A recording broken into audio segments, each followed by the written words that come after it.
السلام علیکم ورحمۃ اللہ وبرکاتہ۔ حروف جارہ۔ اچھا، ویڈیو شروع کرنے سے پہلے ایک بات کہہ دوں کہ ہو سکتا ہے کہ اس ویڈیو میں آواز تھوڑی کم آ رہی ہو، تو ہیڈ فون یوز کر لیں یا والیوم کو تھوڑا زیادہ بڑھا کر کے دیکھ لیں اگر کم آ رہی ہو تب۔ آج ہم لوگ حروف جارہ کے بارے میں پڑھنے والے ہیں۔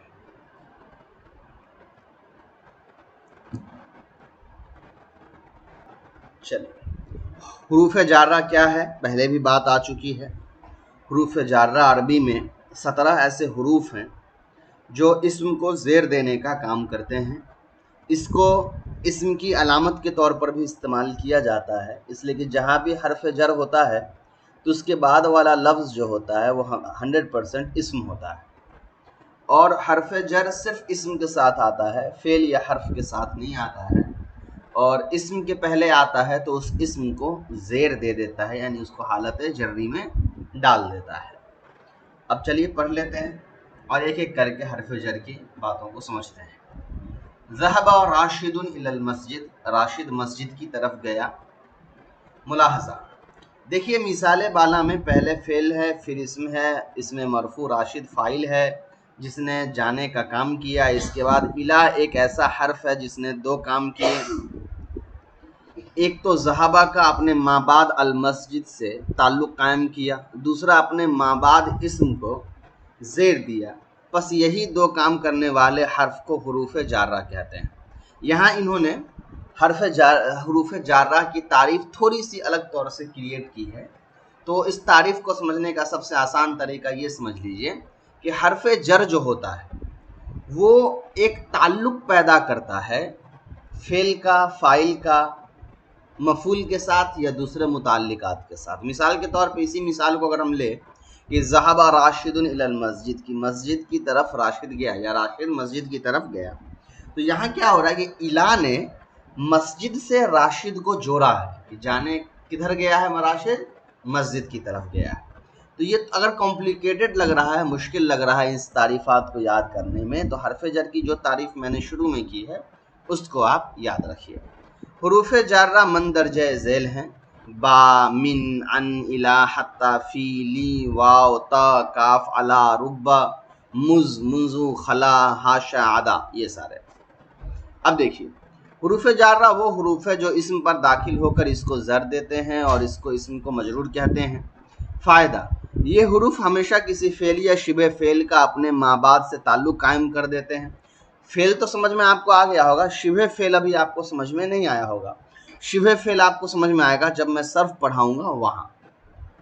عام طور پہ بس اتنا یاد رکھیے کہ شبہ فعل کہا جاتا ہے اسم فاعل، اسم مفعول، اسم اعلیٰ، اسم ظرف، صفت اسماء صفت اور مشبہ اسم مبالغہ۔ چلیے ترکیب: ذہب فعل، راشد فاعل، حرف الی حرف جر، مسجد مجرور۔ حرف جر اپنے مجرور سے مل کر متعلق ہو جائے گا ذہب فعل کا، ذہب فعل اپنے فاعل اور متعلق سے مل کر جملے فعلیہ خبریہ ہوا۔ اب یہ متعلق وغیرہ کیا ہے اس کو سمجھ لیجیے۔ جب بھی حرف جر اور مجرور یعنی جار مجرور یوز ہوتا ہے تو جار مجرور جا کر کے کسی دوسرے لفظ سے جڑ جاتا ہے۔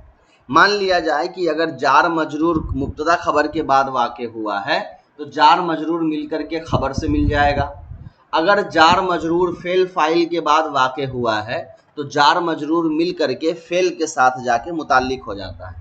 تو اوپر والی جو مثال تھی ذہب راشد الی المسجد، یہاں الی حرف جر اور مسجد مجرور، یہ جار مجرور کس کے بعد آیا ہے؟ فعل کے ساتھ آیا ہے، اسی لیے یہ فعل کے ساتھ متعلق ہو جاتا ہے۔ ایک ضروری بات: حصول، ثبوت، وجود، کون، ان چاروں کو ہونا یا پایا جانا مصادر عامہ اور ان سے مشتقات افعال کو افعال عامہ کہتے ہیں۔ اب دیکھیے، یہ مشتقات عامہ یا مصادر عامہ کا کیا مطلب ہے وہ سمجھیں۔ بہت بار ایسا ہوتا ہے کہ کسی جملے میں مبتدا تو ہوتا ہے لیکن خبر لفظوں میں لکھا ہوا نہیں ہوتا ہے، ٹھیک ہے؟ بہت سے جملوں میں مبتدا تو ہوتا ہے لیکن خبر لفظوں میں موجود نہیں ہوتا ہے۔ مثال کے طور پہ ایک مثال میں یہاں پہ پیش کرتا ہوں، اس کو تھوڑا دھیان سے دیکھیے۔ میں نے یہاں پر لکھا ایک منٹ،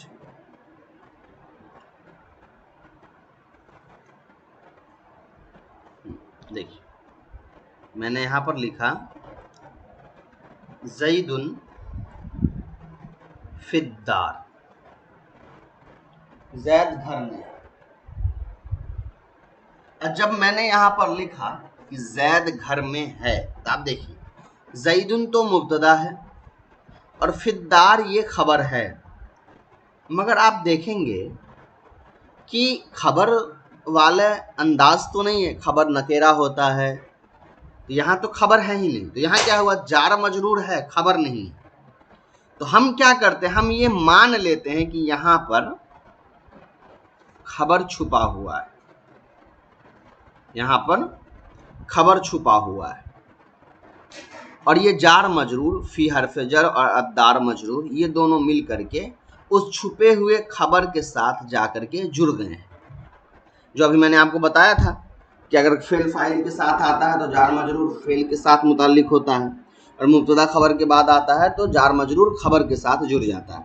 تو یہاں خبر نہیں ہے تو ہم نے مان لیا کہ خبر چھپا ہوا ہے اور پھر دار وہاں پہ جڑ گیا۔ اب سوال یہ آتا ہے کہ کون سا خبر مان لیا، کوئی لفظ ہونا چاہیے نا، کیا معنی میں ہم نے مان لیا خبر کو؟ تو یہ جو چار آپ نے دیکھا ہے، حصول، ثبوت، وجود اور کون، ان چاروں کو ہی کہا جاتا ہے کہ اس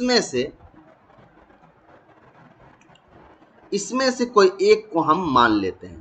ضروری نہیں ہے یہی حصول ہی مانے، حاصل بھی مان سکتے ہیں، ثبوت کی جگہ ثابت بھی مان سکتے ہیں، وجود کی جگہ موجودن بھی مان سکتے ہیں، یعنی اسی چاروں لفظ سے وہ بنا ہوا ہوتا ہے۔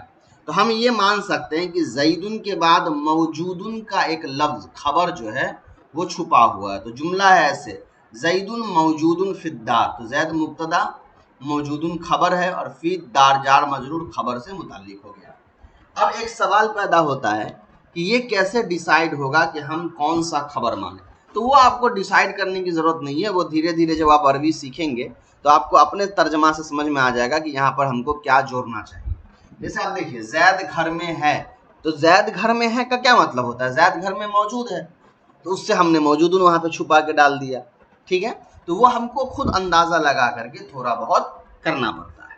چلیے بہت اچھا، چلیے تو مصدر عامہ یا افعال عامہ آپ کو سمجھ میں آ گیا۔ اب مثال دیکھ لیجئے، الحمدللہ، تو الحمد مبتدا ہو گیا، لام حرف جر ہے، اللہ مجرور۔ اب بیچ میں ایک خبر چاہیے تھا جو موجود نہیں ہے، تو ہم کیا کریں گے، خبر اپنے سے بنا لیں گے۔ تو اللہ کے لیے تمام تعریفیں ہے یا ثابت ہے، یہی ہوتا ہے۔ تو یہاں پہ کیا کریے، الحمدللہ ثابتن خبر بن جائے گا جو چھپا ہوا، آپ کو لکھنے کی ضرورت نہیں ہے، وہ آپ کو بس مان لینا ہے کہ یہاں پر ایک خبر جو ہے وہ چھپا ہوا ہے، اور اسی کو آپ کو کہہ دینا ہے شبہ فعل۔ جو خبر چھپا ہوا رہے گا اس کو ہم کیا کہیں گے، شبہ فعل۔ ملاحظہ دیکھیے مثال بالا میں الحمد مبتدا ہے اور للہ جار مجرور خبر ہے۔ اب یہاں دو باتیں قابل غور ہے، اول یہ کہ کوئی فعل یا شبہ فعل ایسا نہیں ہے جس سے جار مجرور کو متعلق کر سکے، دوسرے یہ کہ خبر اسم یا فعل ہوتی ہے، یہاں تو حرف جر کو خبر کیسے بنایا جائے؟ ایسی صورت میں مصادر عامہ میں سے کسی بھی مصدر سے مبتدا کے مطابق اسم فاعل کا صیغہ مثلا ثابتن لا کر کے اسے مجرور کو متعلق کریں گے، پھر ثابتن اپنے متعلق سے مل کر خبر بن جائے گا، جو میں نے ابھی آپ کو سمجھا ہی دیا ہے۔ چلیں اب یہاں دیکھیے تو پھر ترکیب کیسے ہوگا، الحمد مبتدا، لام حرف جر، اللہ مجرور، جار مجرور مل کر متعلق ہوا، ثابتن اپنے متعلق سے مل کر خبر ہوا، پھر مبتدا اپنی خبر سے مل کر جملہ اسمیہ ہو گیا۔ چلیے بیان عامل و معمول، اب آپ کو سمجھنا ہے کہ عامل کیا ہوتا ہے، معمول کیا ہوتا ہے۔ بڑا آسان ہے، عامل معمول کوئی بڑی چیز نہیں ہے، بہت آسان انداز میں سمجھ لیں۔ مان لیا جائے یہاں پر ہے رجل،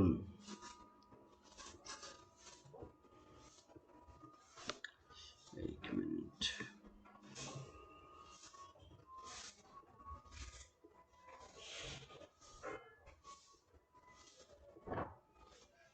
چلیے کام نہیں کر رہا، میں اور اپائے کرتا ہوں۔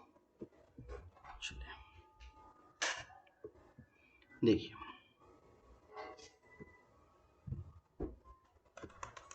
یہاں پر لکھا ہوا ہے آپ کا رجل،